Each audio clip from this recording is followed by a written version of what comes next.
Hey all, today we're going to talk about WPL electronics. So there's a couple different things. People probably have questions. So I'm going to go over the electronics and the upgraded electronics that are available out there for the most part. So we'll start with some stock electronics. Okay, so when you take apart WPL, basically this is what you're going to find. Pretty good example of what you're going to find inside. A couple different versions here. This one, the servo plugs in right there at the bottom. This one actually has a wire that sticks up. The white wire is your antenna. So basically, what you're going to have there, all you're going to have on this one is you're going to have your steering, okay, and you're going to have your on-off switch, your motor, and the power, where the power goes in. Sorry. So that's what's on these. Okay. And then, speaking of servo, this is a pretty common servo that they come with.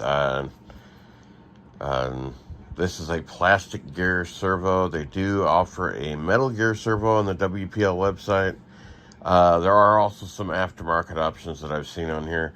Now the mounting holes are not very important as far as on most of the rigs, like your C14 and your C24 and C56, and some of them are going to be okay. Now, if you get into like the C64s and the C72s that have the axle mounted servo, then I think there is a difference on the mounting units here as far as one or two.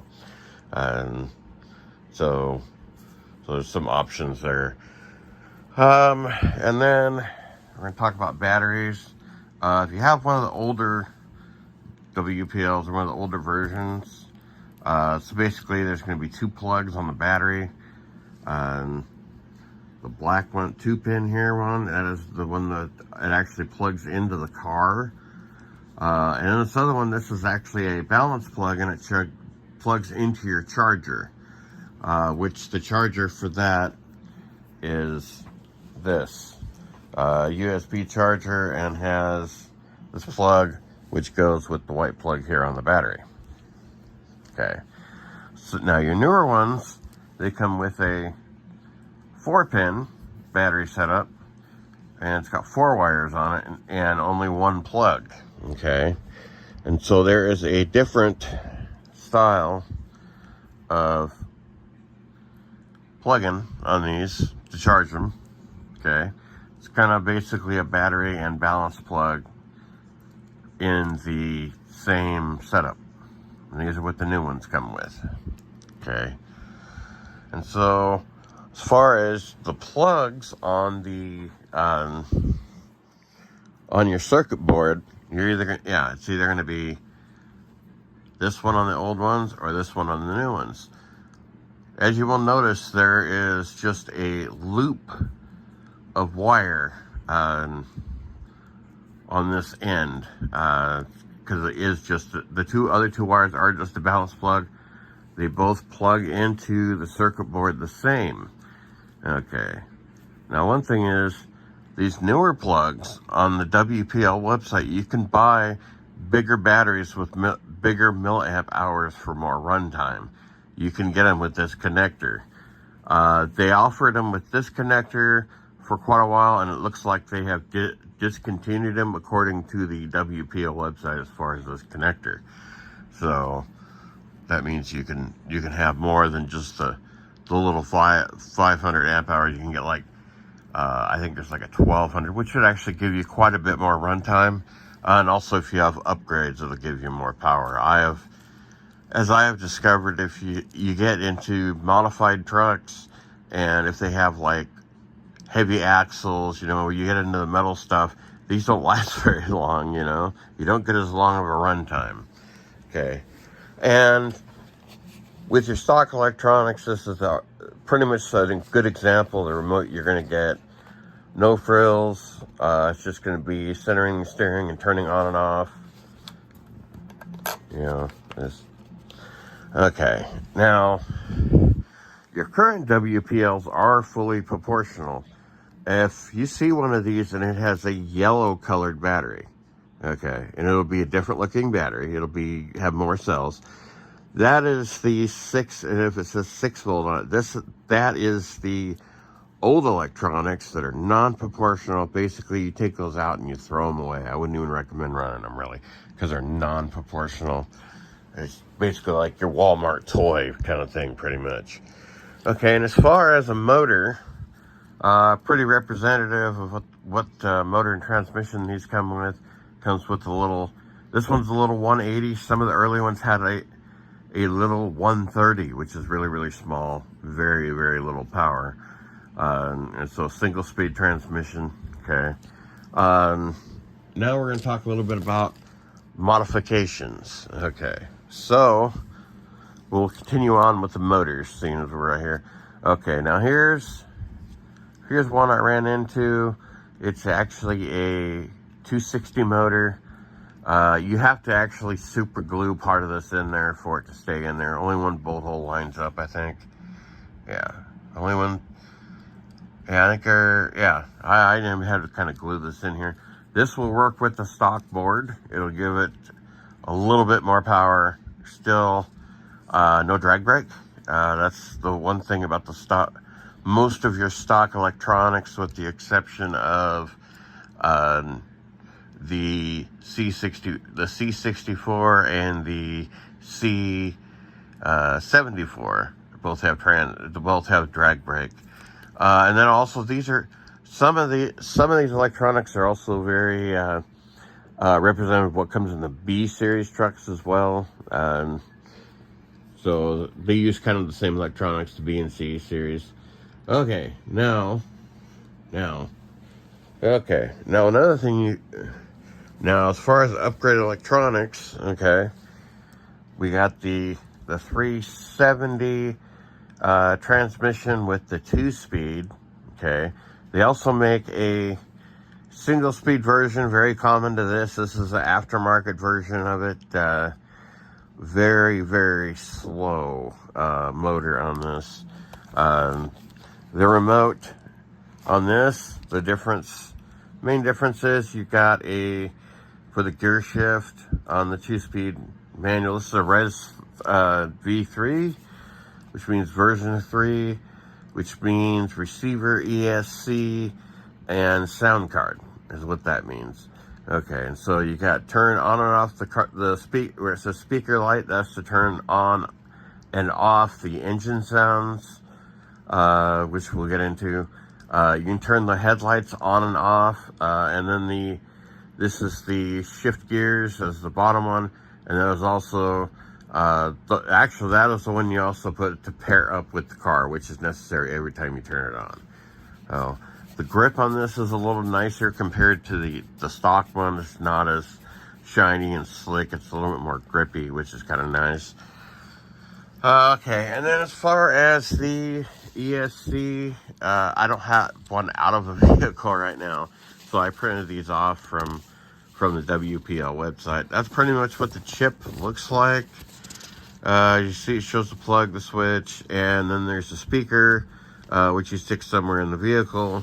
This also some instructions as far as what plugs in.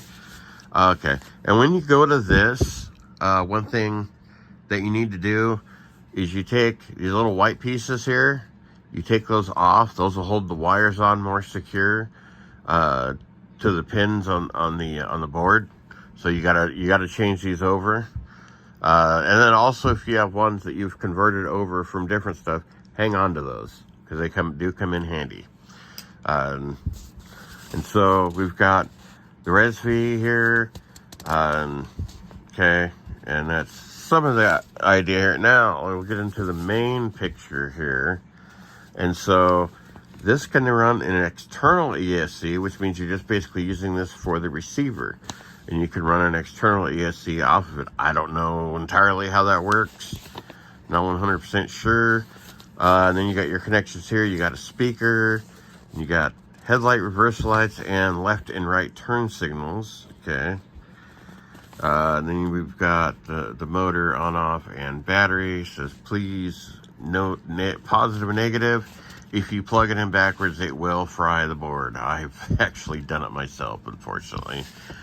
There's a switch for one or two car switch, which I really never messed with, honestly. Okay. And then one other thing about, okay, is we've got this connection here. Okay, so there are three 3-pin connections on here.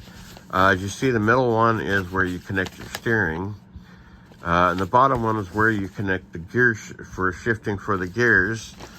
And the top one, you'll notice it says winch. Winch is another option on these.